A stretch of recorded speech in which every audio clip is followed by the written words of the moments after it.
क्या आपकी भी एज 18 ईयर से लेकर 25 ईयर्स के बीच में है? क्या आपको भी पैसा इन्वेस्ट करना है लेकिन आपको समझ में नहीं आ रहा कि किस जगह पर पैसा इन्वेस्ट करूं ताकि मुझे बेटर रिटर्न मिल पाए? तो दोस्तों, आज के इस वीडियो के अंदर मैं आपको बताने वाला हूं कि हमारे पास बेस्ट इन्वेस्टमेंट ऑप्शन कौन से अवेलेबल है जहां पर हम अपना पैसा इन्वेस्ट करके बहुत अच्छा रिटर्न कमा सकते हैं। और इस वीडियो के अंदर मैं आपको एक ऐसी बात भी बताऊँगा जो आपके लिए बोनस टिप का काम करेगी। तो चलिए फ्रेंड, इस वीडियो को स्टार्ट करते हैं। तो मान लो कि अगर मुझे कहीं पर 20 साल के लिए पैसा इन्वेस्ट करना है तो मेरे पास कितने ऑप्शंस अवेलेबल है, चलिए उसको देखते हैं। सबसे पहला फिक्स्ड डिपॉजिट, दूसरा gold, third real estate, fourth stock market, fifth mutual fund and six crypto currency. तो सबसे पहले हम बात करेंगे वो है क्रिप्टो करेंसी। पर क्रिप्टो करेंसी को मैं एज अ इन्वेस्टमेंट ऑप्शन बिल्कुल भी कंसिडर नहीं करूंगा। आखिर ऐसा क्यों? तो अगर ये जानना चाहते हो तो ऊपर आई बटन में जो वीडियो है उसे इस वीडियो को खत्म होने के बाद पूरा देख लीजिएगा। आपको समझ में आ जाएगा कि मैं क्रिप्टो करेंसी को एज ए इन्वेस्टमेंट क्यों नहीं मानता। सो नेक्स्ट हम बात करते हैं वो है फिक्स्ड डिपॉजिट के बारे में। तो अगर आज से 20 साल पहले अगर आपने फिक्स्ड डिपॉजिट में अपना पैसा इन्वेस्ट किया होता तो उस टाइम का रिटर्न तो डेफिनेटली हाई था, लेकिन आज का जो फिक्स्ड डिपॉजिट का रिटर्न है वो सिर्फ 5 to 5.5% है। तो एफडी का रिटर्न ऑलवेज थोड़ा ऊपर नीचे होता रहता है और लास्ट 10 ईयर का उसका रिटर्न अराउंड 7-8% के आसपास रहा है। तो मैं फिक्स्ड डिपॉजिट का जो रिटर्न है वो उसको 8% कंसिडर करता हूँ। तो 8% से हिसाब से अगर आपने 20 साल पहले 1 लाख रुपए इन्वेस्ट किए होते तो आज उसकी वैल्यू 20 साल के बाद हो जाती 4,66,000।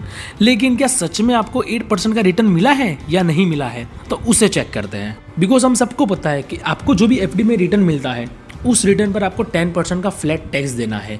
तो उस हिसाब से जो आपको 8% का रिटर्न मिले ना, वो सिर्फ 7% या फिर 6.5% जितना रह जाता है। और उसमें भी हर साल हमारा जो इन्फ्लेशन है वो 6 to 8% जितना बढ़ता है।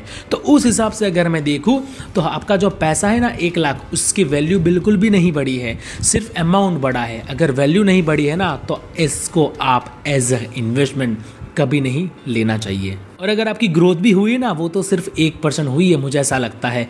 तो अगर 1% ग्रोथ से अगर आप अमीर बनना चाहते हो ना तो इस जन्म में तो पॉसिबल नहीं हो पाएगा, अगले जन्म तब तो बन ही जाओगे। सो चलते हैं नेक्स्ट इन्वेस्टमेंट ऑप्शन की तरफ, तो वो है गोल्ड। तो 2001 में 10 ग्राम गोल्ड की जो वैल्यू थी वो थी 4,500 रुपीज़ और आज उसकी जो कीमत है वो है 47,000 रुपीज़। तो इन 20 ईयर्स का अगर मैं डेटा एनालिसिस करता हूँ तो मुझे गोल्ड का जो रिटर्न है वो 12% CAGR का रिटर्न मुझे देखने को मिलता है। नो डाउट एफडी से तो गोल्ड का रिटर्न बहुत अच्छा है, तो आपके पोर्टफोलियो का एक छोटा सा हिस्सा गोल्ड तो होना ही चाहिए। लेकिन अगर आपने फिजिकल गोल्ड में इन्वेस्ट किया है तो फिर आपको 12% का रिटर्न नहीं मिलेगा। बिकॉज जब आप फिजिकल गोल्ड बाई करते हो तो उस टाइम पे जो मेकिंग चार्ज लगता है वो, इसके बाद जो मेल्टिंग चार्ज लगता है वो, इसके बाद GST या फिर कोई टैक्स और या फिर उसको जो रखने का खर्च होता है वो, तो इन सारे चक्करों में आपका जो रिटर्न है ना वो कम हो जाएगा। तो हार्डली आपको 4 to 5% का रिटर्न ही मिलेगा। तो इसलिए अगर आप इन्वेस्ट करना चाहते हो गोल्ड में तो कभी भी फिजिकल गोल्ड की तरफ ना देखिए। इसके लिए आपको बहुत सारे ऑप्शंस अवेलेबल है। अगर आप फिजिकल गोल्ड में इन्वेस्ट नहीं करते हो तो उससे अच्छा है वो डिजिटल गोल्ड बाई कर लो। और डिजिटल गोल्ड अगर आपको कंफर्टेबल नहीं है तो उससे भी एक अच्छा ऑप्शन है वो है सोवरन गोल्ड बॉन्ड। अगर आप ये जानना चाहते हो कि सोवरन गोल्ड बॉन्ड क्या है तो कमेंट में ज़रूर लिखिए, मैं उस पर एक वीडियो बनाऊंगा। सो फ्रेंड्स, नेक्स्ट हम बात करेंगे वो है रियल एस्टेट के बारे में। अब रियल एस्टेट का कोई फिक्स क्राइटेरिया नहीं है कि आपको हर साल इतना % रिटर्न मिलेगा ही मिलेगा, 5 साल 10 साल के बाद आपको इतना % रिटर्न मिलेगा। क्योंकि जो रियल एस्टेट का जो रिटर्न है वो बहुत सारी चीज़ों पे डिपेंड करता है। अगर आपने घर खरीदा ओके, और 10 साल के बाद अब जब आप उस घर को सेल करोगे तो बहुत सारी चीज़ें डिपेंड करती है। जैसे आपके आसपास का एरिया कैसा है, आप किस गांव में रहते हो, आप किस शहर में रहते हो, तो बहुत सारी चीज़ें डिपेंड करती है। ओके, क्योंकि अगर आप जहाँ पे रहते हो वहाँ पे 2 BHK जो होम है उसकी कीमत मान लो कि कुछ हो सकती है, या फिर अगर आप मुंबई में जाओ तो वहाँ पे बहुत ज़्यादा होगी, या फिर एक छोटे से गांव में अगर उतना घर खरीदो तो वो बहुत सस्ते में मिल जाएगा।